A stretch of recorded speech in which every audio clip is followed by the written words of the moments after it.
Right, today I'm going to attempt to talk about bad trips that I've had in the past. If I can get the point of how they happened and what they were like across. Just because people don't like to talk about bad trips, or I don't know, people who promote hallucinogenics or other drugs seem to keep people in the dark about them, and it's not a taboo subject as such. It's just that people seem to like to pretend that they don't happen. So yeah, I'm going to go into some bad trips I've had. Some of them might be funny or just weird to you. Some of them, or one of them at the very least, might be quite a traumatic one to listen to. So anyway, I'll go on about a salvia trip I had that I would say was a bad trip. Not as such because it was particularly evil or particularly scary. It was just a gloomy kind of trip. So how would I explain it? I This was the first time I took salvia ever. I think it was 15 times, which was, it's not the strongest version of, but from what I've experienced so far, there doesn't seem to be particular difference between 15 times, 20 times, or 100 times salvia. And I've had up to 100 times, and then below that was 50 times and 40 times, etc., etc., down to 15 times, and never had 10 times or 5 times.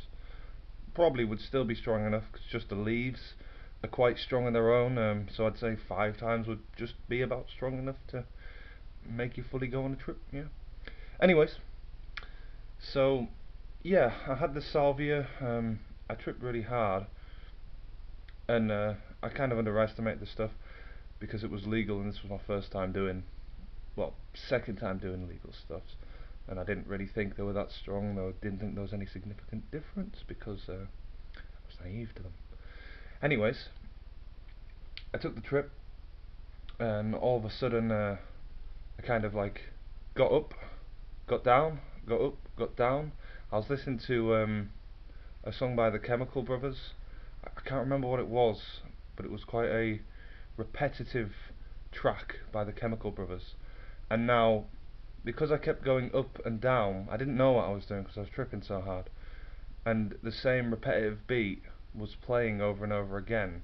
Each time I went up, I felt as though I was in that moment, and then at the end of that moment, I knew the repetitive beat was going to come, probably subconsciously, and I felt like that moment was about to repeat itself, and then I'd go back down, and the moment had gone, and I'd be in the next moment, realizing halfway through again that the moment was going to repeat itself, and it's like each moment I had got rid of the last moment, but halfway through the moment, it felt as though this was the only moment in existence, and this would go on for eternity, which sounds, funny or like, wow, that's really insightful, but actually, being stuck in the same loop in time over and over again is horrible when each time you forget and then you get the awareness of it halfway through, because when you get the awareness halfway through and you believe this is all you're going to experience, it's like damning, because you'll never have any other experience. If the experience is mediocre or it's never going to change, it's very upsetting because you feel as though that's all there is. So every time it'd reset, I'd feel as though I was just repeating the same moment over and over again. And I honestly believe that this would never end.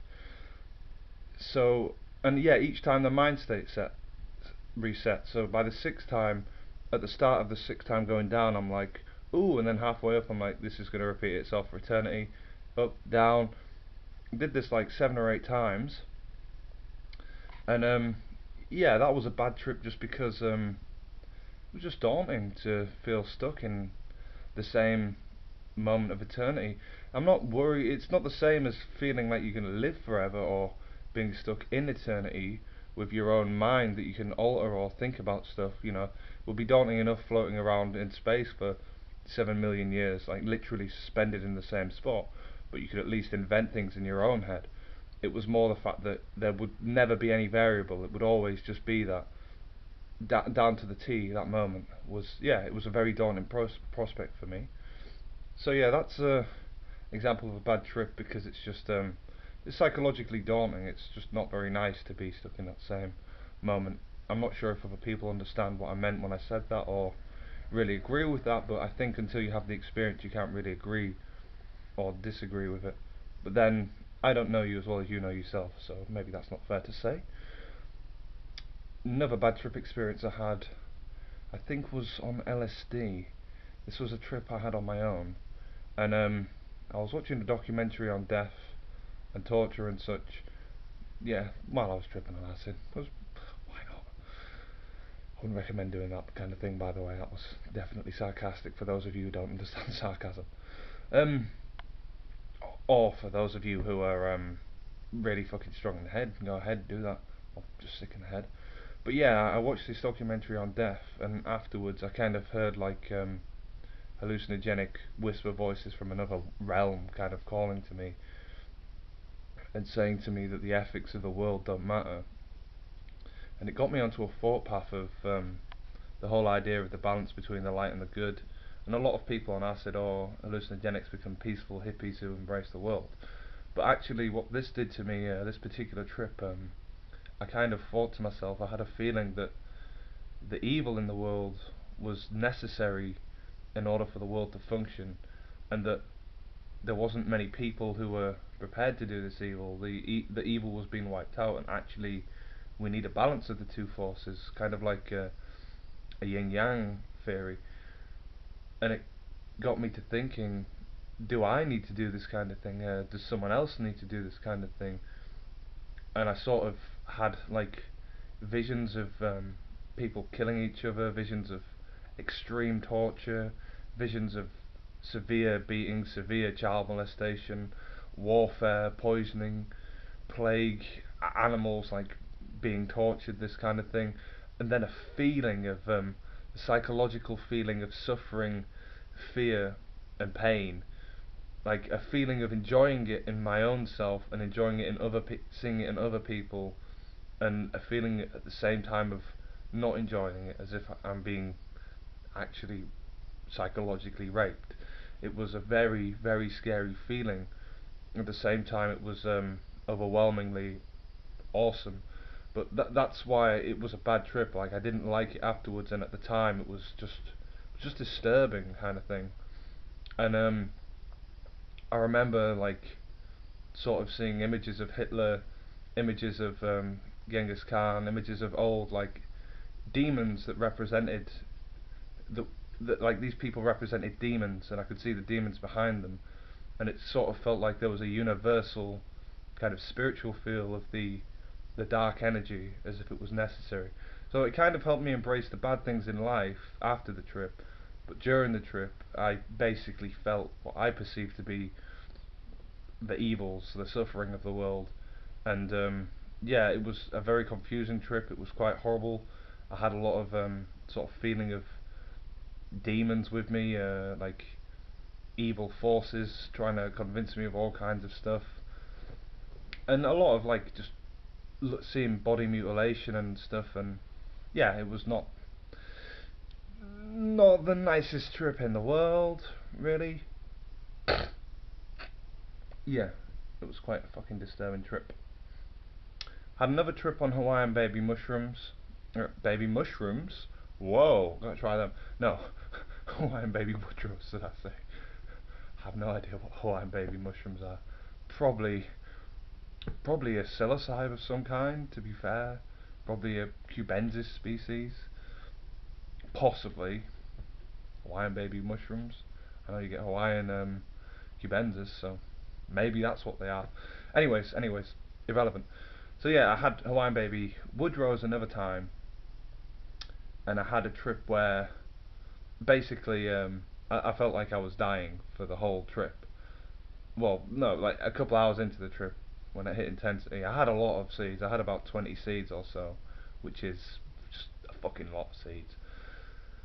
So yeah, I felt extremely severely dehydrated. I felt like I was dying, and the vasoconstriction was extremely painful.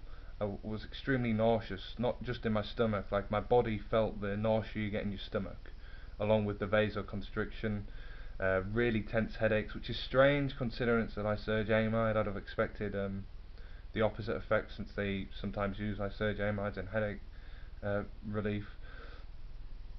But anyway, yeah, just intense pain, visuals that were pretty good, but also a feeling of, rather than just visuals and the room spinning as in wow, everything's spinning around me, more as in I'm spinning, like a vertigo kind of feeling, like an uncomfortable balance issue, rather than an issue of things are spinning around me, but my interior doesn't feel like it's turning around, kind of thing. So yeah, it just made me feel incredibly ill. I kept feeling like I was going to die, and I couldn't move to pee because I felt like I was going to throw up or die or convulse on the floor. Um, I was able to sit down in one position and then I'd still be in pain, but I wouldn't have nausea. But each time I moved into a position, it was a really awkward position, so I couldn't sleep in it.